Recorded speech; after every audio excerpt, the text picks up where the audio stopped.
তাহলে আমি বিশ্বাস করতে পারি না কাজুদা আসছে, বাট কথাবার্তা বলার দিক থেকে ঠিক আছে। সে মোমোর থেকে যেন অনেক ছোট ছোট একটা পিস দিয়েছে, 2-1 পিস।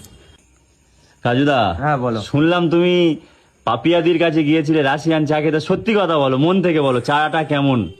আরে সত্যি ও এমনি কথাবার্তা বলার দিক থেকে ঠিক আছে, কিন্তু ওর মানে স্ট্যান্ডার্ডটা আলাদা। আমাকে 2 ঘন্টা দাঁড় করিয়ে দেখি না ওর লোকের সেলফি তুলছে, মানে কত বড় সেলিব্রিটি। আমার যেরকম আমার দোকানে এলে কেউ যদি সেলফি তোলে, আগে দোকান কাস্টমার সামলাবো, তারপর যা হবে দেখা যাবে। হ্যাঁ। ও আমাকে না সামলে আমি বিশ্বাস করতে পারি না কাজুদা আসছে, বাট ওইসব মানুষ হয়, ছি। কিন্তু চাটা খেলাম যেরকম, মোটামুটি অতটা ভালো নয় যতটা আমি ভাবলাম।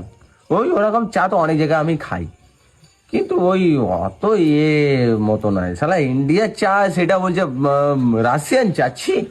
এসব নাম কলঙ্ক। আর সমোসাও খেলাম, 2টা সমোসা খেলাম, ওই যে চিকেন দেওয়া আছে, আরে বাপরে, চিকেনের বদলে শালা নাম মাত্র। শালা দেখি না ওই যে আমরা মোমো তৈরি করতাম ক্যান্টিনে, সে মোমোর থেকে যেন অনেক ছোট ছোট একটা পিস দিয়েছে, 2-1 পিস। বাদ বাকি শালা একদম বেকার আলু কষা। এসব